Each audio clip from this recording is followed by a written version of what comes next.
What you hear now is not just a whistle.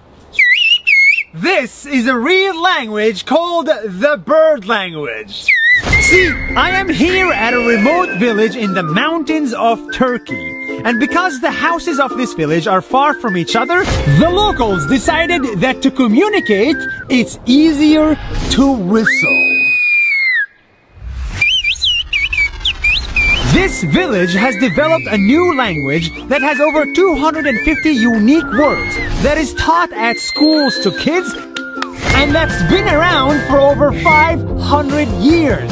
For example, this is a conversation. And these conversations can happen over a 2.5 kilometer distance. In a world full of languages, the most beautiful ones seem to belong to the birds.